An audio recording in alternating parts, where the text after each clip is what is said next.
원하지 않던 하락장이 찾아왔습니다. 단순히 한 번 하락하고 반등할 시장일지, 아니면 더 이상 탄력받지 못하고 무너질지, 그게 아니라면 거품이 빠지고 나서 쉬어가는 자리를 만들어준 다음에 다시 재급등할지, 그거는 아무도 알 수가 없습니다. 제가 하락장에서 실전 투자 대회 나가서 960% 수익률을 올렸던 방법에 대해서 설명을 드리겠습니다. 사실 여태껏 제가 매번 지겹게 강조드리는 것에 모든 답이 있지만 그래도 한번 설명을 드려보겠습니다. 그때 제가 500만원이라는 소액리그에 나가긴 했지만 완전한 하락장이었습니다. 상승도 제대로 없는 이렇게 끝까지 떨어지는 시장에서 정확하게 이 대회가 열렸습니다. 정확하게 떨어지는 날부터 그리고 하락이 끝나는 날까지, 이때 신기하게 실전 투자 대회가 이 구간에서 정확하게 열렸습니다. 이런 시장에서 나가긴 했지만 저는 하루에 여러 번 매매를 하면서 아무것도 달라진 것 없이 편하게 매매를 했습니다. 마스크 종목 같은 거 한 종목 몰빵해서 운 좋게 몇 배씩 먹은 게 아니라 당일 매수 매도를 계속 반복하면서 한 달 넘는 시간 동안 소액으로 900% 이상 수익률을 올렸습니다. 자랑하고 싶은 마음은 절대 없으며 하락장에서도 단타로 수익이 가능하다는 것을 알려드리고 싶을 뿐이며 절대 경험 없이는 함부로 따라하지 마시기 바랍니다. 우선 단타 입장에서 말씀을 드리자면 이런 하락장에서도 장점이 있습니다. 바로 옥석 가리기가 쉽다는 점인데, 상승장에서는 이것저것 골고루 대부분의 종목들이 막 오르다 보니까 장중에 단타 치는 입장에서 어떤 게 더 변동성이 좋을지, 샀을 때 이 변동성을 줄지에 대해서 옥석을 가리는데 시간과 노력이 필요합니다. 게다가 거의 대부분의 종목들이 오르고 있기 때문에 옥석 가리기가 힘들어질 수가 있습니다. 잘못 샀다가 상승장에서도 당일 변동성이 더 나오지 않아서 힘도 못 내고서 떨어지는 종목도 있어서 상승장에서 많은 종목들이 오르는 거 옥석 가리기가 좀 까다로울 수가 있습니다. 하지만 이런 하락장에서는 상승하는 종목이 뚜렷하기 때문에 옥석 가리기가 정말 쉬우며 그 옥석은 정말 쉽게 급등이 나옵니다. 다 비슷한 생각을 가지고 있어서인지 하락장에서 눈에 띄는 종목은 올라갈 때도 시원하게 올라갑니다. 우선 해외 증시는 멀쩡한데 우리나라 증시만 이렇게 그동안 쉬지 않고 올라서인지 급락이 나오게 되었는데, 세계 증시는 지금 멀쩡한 상태입니다. 물론 세계 증시까지 지금 무너지게 된다면 여기서 충격을 더 받아서 반등이 힘들어질 수도 있지만, 그나마 희망적인 것은 다른 해외 증시가 멀쩡하다는 것입니다. 너무 급하게 상승이 나왔으니까 당연히 쉬어가는 자리가 필요할 것이며, 차라리 지금 시장에서는 나중에 장기적으로 생각했을 때 적당히 빠진 다음에 좀 쉬어가는 자리를 만들어주는 게 더 좋을 수가 있습니다. 자, 그러면 이런 하락장에서는 어떻게 수익을 내야 되냐? 당연히 상승장에서는 오버나잇도 정말 열심히 하고, 저도 이런 상승장에서 거의 매일 오버나잇을 했습니다. 하지만 최근부터 느낌 이상해가지고 오버나잇을 하지 않는데, 하락장에서는 오버나잇을 웬만하면 안 하는 편이 좋으며, 만약에 오버나잇을 할 거라면 시간의 거래에서 좀 강한 종목들, 시장에서 주목을 받는 종목들, 이런 종목들을 위주로 한다면 어차피 이런 종목들 장 초반에 똑같이 시간의 거래랑 비슷하거나 운이 좋다면은, 또 재료가 좋다면 시간의 거래 2%가 올랐어도 그 다음날에 막 5%, 8% 이렇게 시작을 할 수도 있습니다. 시젠이 지수가 상승할 때도 32만원까지 올랐지만 이 종목은 저번 폭락장에서도 정말 강했듯이 지수가 떨어진다 하더라도 주가가 오히려 호재가 될 수가 있습니다. 이 종목이 금요일 시장에서 마이너스 2%까지 밀렸지만 갭상승이 6.5%가 나왔습니다. 시간의 거래 하락했어도 갭상승이 6%. 시젠이란 종목이 이런 예전에 하락장에서도 정말 유명했습니다. 그냥 툭 하면은 갭상승이 나왔는데, 이거 3월 시장 보시면은 갭상승이 나온 날이 정말 많습니다. 갑자기 갭상승 16%, 15%, 쭉 가다가 갭상승 14%, 갭상승 5%, 이렇게 거의 대부분이 갭상승이 정말 높게 나왔습니다. 저도 이 구간에서 갭상승이 좀 높게 나오면서 수익을 낸 적도 있습니다. 이런 하락장에서는 시간의 거래에서 그리고 하락장을 주도하는 종목을 공략을 하게 된다면 오버나잇도 충분히 가능합니다. 하지만 종목이 돌아가는 것을 모르거나 또 뉴스가 반대로 뜰 경우에는 하락도 좀 크게 나올 수 있기 때문에 오버나잇은 웬만해서는 안 하는 게 좋습니다. 정말 자신 있을 때만, 그때만 자신 있게 하지 그냥 무조건 매일매일 이런 하락장에서 오버나잇을 할 필요가 없습니다. 하락장에서 종목을 고르는 것도 그렇게 어렵지가 않습니다. 상승장에서는 신고가 종목들 위주로 보지만 이런 하락장에서는 당일 좀 강했던 종목들, 강한 종목들, 강할 것 같은 종목들로 구성을 해야 됩니다. 물론 신고가가 나오는 종목도 기본적으로 봐야 되지만 하락장에서 단타만 칠 것이기 때문에 시장에서 지금 당장 주목을 받고 있는 종목들, 이런 종목들로 구성하시는 게 조금 더 유리할 수가 있습니다. 그냥 단순히 거래량 없이 행보하는 종목은 지수가 이렇게 빠져버린다면 자연스럽게 하락이 나올 수 있기 때문에 시장을 주도하는 종목들 위주로 살펴보시는 게 훨씬 더 도움이 될 수가 있습니다. 먼저 시간의 거래는 필수적으로 체크를 해야 되는데 어떤 종목에서 좀 거래 대금이 많이 나왔는지 이 정도는 기본적으로 체크를 해주셔야 됩니다. 시간의 거래에서 거래 대금은 한 50억 이상 나온다면 좀 강한 편으로 볼 수 있는데 50억 이상 나온 게 5개의 종목이 있습니다.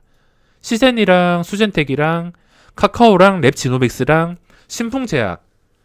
내가 진짜 종목을 고르기가 힘들다, 장 끝나고 나서 이런 하락장에서 도저히 어떤 종목을 봐야 될지 모르겠다, 이러시는 분들은 차라리 시간의 거래에서 좀 강한 종목이나 아니면 당일 거래대금 상위 아니면 상한가 종목, 이런 것들로 구성하시는 게 훨씬 더 유리할 수가 있습니다. 어차피 이런 종목은 시장에서 기본적으로 변동성과 그리고 주목을 받고 있기 때문에 이 종목들 중에서 좀 모양이 예쁜 것들이나 상한가까지 가서 좀 오랜 시간 닫힌 종목들, 좀 의미 있는 자리에 있는 종목들, 이런 걸로 자기 기준 따라 분류를 하셔서 그 다음날에 한 개 종목에서 3개 종목까지 소수의 종목에서 집중하면서 자리를 찾아내시면 됩니다. 자리를 찾는 방법은 뭐 평소에 매매하는 거 상승장이나 하락장이나 그렇게 차이가 나지 않습니다.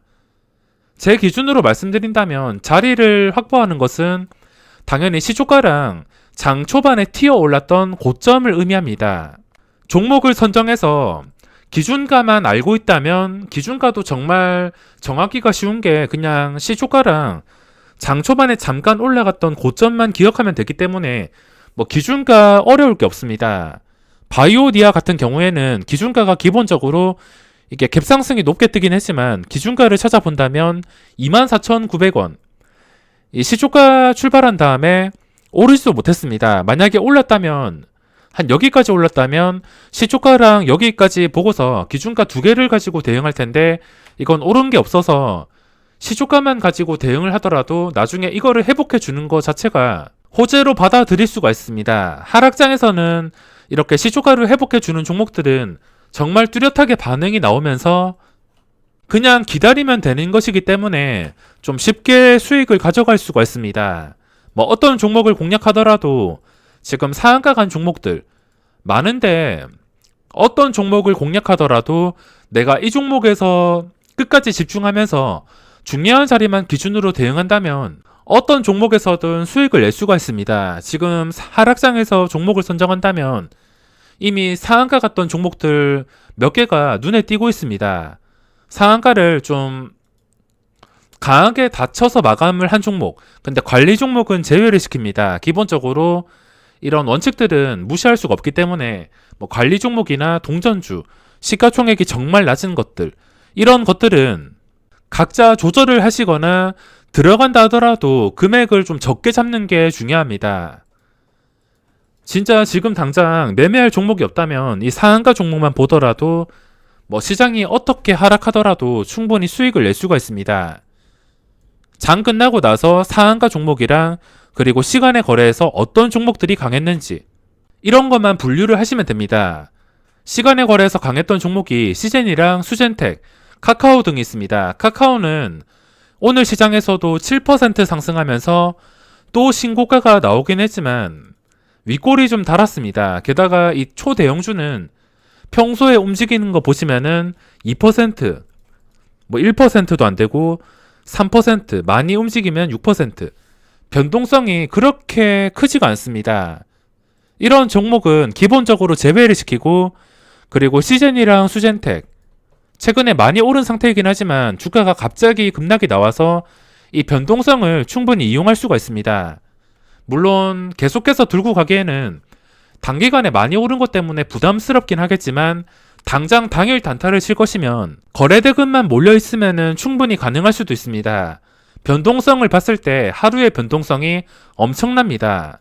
이런 대형주가 하루 만에 뭐 19%, 20% 가까이, 11% 이런 식으로 변동성이 충분하고 수젠텍도 마찬가지. 하락으로 변동성도 크긴 하지만 어차피 내가 이런 종목을 들어갔을 때 잘못 들어가서 계속 물려가지고 마이너스 10%, 마이너스 20% 이런 엄청난 손해를 입는 게 아니기 때문에 그냥 기준가만 정해놓고서 그 기준가로만 대응을 한다면 이 거래대금이 많이 나온 어떤 종목이라도 변동성이 좀 적은 종목은 제외하고 그 외에 어떤 종목이라도 수익을 노려볼 수가 있습니다. 제가 하락장에서 매매를 했던 방법이 이런 식으로 종목 선정을 했습니다. 그리고 평소에 종목 선정을 하는 뭐 수급이 몰린다든지 역사적 신고가가 나오는 종목들, 그런 종목들도 기본적으로 살펴보면서 같이 대응을 했습니다. 우선적으로 이 거래대금이 많이 몰리는 종목들은 변동성이 나올 수밖에 없다는 것을 생각을 하셔야 됩니다. 거래대금이 이렇게 나오는데 1%에 시작해서 1%도 안 움직이거나 시초가에서 크게 벗어나지 않고서 하루 종일 시초가에선 거래가 되지 않습니다.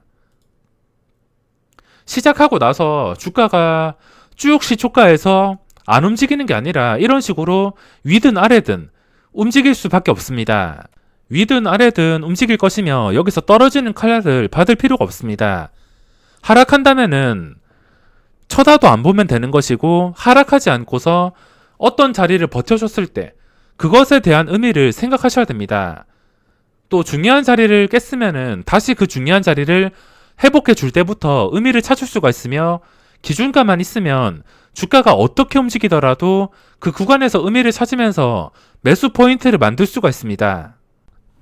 지금 딱 종목 선정을 하더라도 어려울 게 없는 게 아까 상한가 간 종목 중에서 한 두세 개 정도 그거 추가하고, 그리고 시간에 거래해서 거래대금 많이 나온 것들 추가하고, 그리고 정규시장에서 변동성이 괜찮고 거래대금이 많이 나온 것들 체크하고 분류하고, 그러면은 중복되는 종목도 있을 것이며 딱 보더라도 계획을 세우고 매매를 진행할 수가 있을 것입니다.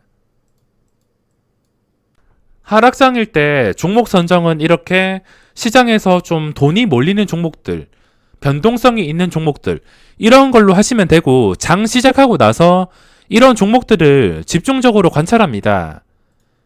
그냥 시초가부터 주문 넣을 필요 없이 시초가가 얼마가 잡히든 간에 그냥 장 시작하고 나서 그냥 여유롭게 지켜봅니다.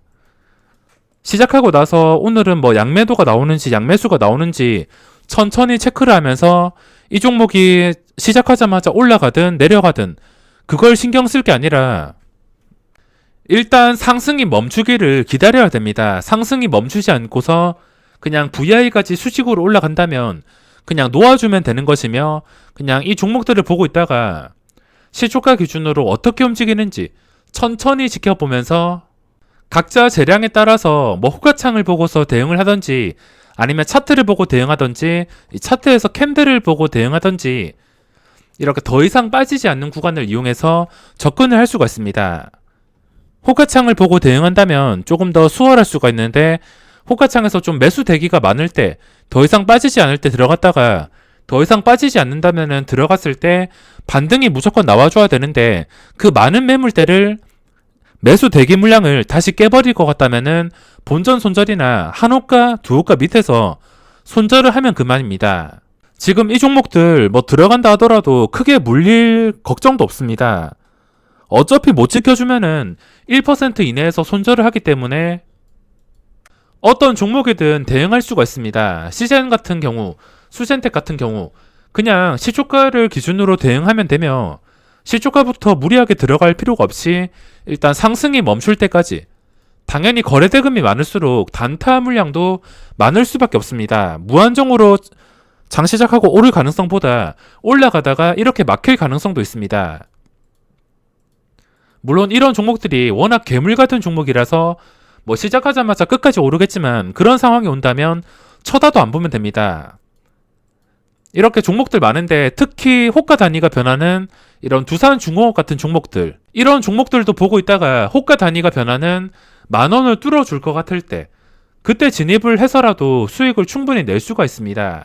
어떤 종목이든 계획은 충분히 세울 수 있기 때문에 기본적으로 거래대금이 몰리는 변동성이 보장이 되는 종목들을 선택하시는 게 중요할 수가 있습니다. 하락장이라고 그냥 이것저것 아무거나 떨어지는 거 잡는 게 아니라 하락장에서도 신고가가 나오는 종목과 시장에서 돈이 몰리고서 주목받는 것만 집중하는 게 훨씬 더 수익을 쉽게 낼 수가 있습니다. 단타 기준으로 말씀드렸으며 그때 당시 실전투자 대회할 때 수익률 상위 참가자들 보면은 거의 대부분이 단타였으며 거의 대부분이 매매 종목이 똑같았습니다. 하락장에서 매매 종목은 당연히 옥석이 뚜렷하기 때문에 거의 비슷할 수밖에 없습니다. 떨어지는 칼날을 잡아서 잠깐 반등하는 타이밍에 매도를 하는 게 아니라 시장에서 주목받는 이런 상승하는 종목들, 매매 종목이 비슷할 수밖에 없습니다. 저 같은 단타 돈이 전부 몰리기 때문에 그것을 이용하는 게 중요합니다. 물론 종목과 자신의 기준에 따라서 너무 많이 오른 것들은 거르시는 게 맞습니다. 하락장에서 원칙은 기본적으로 짧게 먹고 빠지는 것입니다. 아무리 좋은 종목을 좋은 자리에서 들어간다 하더라도 지수가 하락하는 것 자체가 상승하는 종목에서 매도를 유도할 수 있기 때문에 지수가 시작지수 위에서 논다면 크게 신경을 쓰지 않겠지만 만약에 최저지수 근처에서 계속 거래가 된다면은 짧게 먹고 빠지는 것도 정말 중요하다고 할 수 있습니다. 계속 버티는 것보다 뭐 당장 1% 2% 수익이 성에 안 차서 그냥 계속 버티다가는 그것도 시장가 매도가 잘못 나온다면 한 방에 마이너스가 될 수가 있습니다. 하락장에서는 그런 장면을 쉽게 볼 수 있기 때문에 기본적으로 좋은 자리에 들어가서 수익이 나왔을 때 좀 빠르게 수익 실현을 하는 게 훨씬 더 안정적으로 매매를 할 수가 있습니다. 한 개 종목에서 안정적으로 빠르게 수익을 냈다면은 또 다른 종목들을 여유롭게 살펴보면서 이 종목이 시초가를 회복해 줄 것 같은가, 이것만 생각하시면서 대응한다면은 이런 하락장에서도 충분히 매매가 가능할 것입니다. 그리고 그 전날에 이런 종목들을 분류를 했는데 이 종목들이 시세가 나오지 않거나 내가 원하는 방향으로 흘러가지 않는다면 그냥 당일 매매를 할 때는 뭐 기본적으로 변동성 완화 장치, 뭐 이거는 상승장에서도 보고 하락장에서도 봅니다. 그리고 거래대금 상위, 이거는 그냥 꾸준히 심심하면은 꾸준하게 체크를 해주시는 게 좋습니다. 매매할 거 없으면은 쉬면 되겠지만 그래도 이렇게 체크를 해준다는 것 자체가 기회를 포착하겠다는 것이기 때문에 시간이 남는 대로 거래대금 상위에 어떤 종목이 좀 새로 올라오는지 이런 것들을 체크해 주신다면 충분히 먹을 종목이 보일 것입니다. 그리고 소수의 종목에서 꾸준히 집중해 주시는 게 좋습니다. 제가 레몬을 하루 종일 집중하고 있었는데 마지막에 놓치긴 했지만 계속 소수의 종목에서 집중을 하게 된다면 이 종목의 호가창이 어떻게 움직이고 또 어떤 자리에서 쉽게 빠지지 않는지 이런 것들을 느낌으로 파악을 할 수가 있습니다. 그냥 대충 종목들 여러 가지 이렇게 둘러보는 것보다 한 종목 좀 추세가 괜찮은 것들, 이런 것들만 소수의 종목에서 집중을 하게 된다면 여기서 안 빠진다면 상승이 나오겠구나, 여기서 못 올라가면은 하락이 나오겠구나, 이런 패턴들을 조금 더 쉽게 파악을 할 수가 있습니다. 그 전날에 강했던 종목이 뭐 시간의 거래에서 하락했든 상승했든 신경 쓸 필요가 없습니다. 어차피 갭하락이 나오든 갭상승이 나오든 시초가 기준으로 대응할 것이기 때문에 시간의 거래에서 한 4%, 5% 이상 하락한 게 아니라면은 크게 신경을 쓸 필요는 없습니다. 하락장에서 가장 좋은 방법은 그냥 매매를 쉬면서 돈을 지키는 것이며, 저 같은 전업 투자자들은 중요한 자리에만 이용해서 짧게 먹고 빠지면서 하락장에서도 안정적으로 수익을 확보하는 것입니다. 절대 의무적인 매매랑 내동 매매는 하지 말아야 됩니다.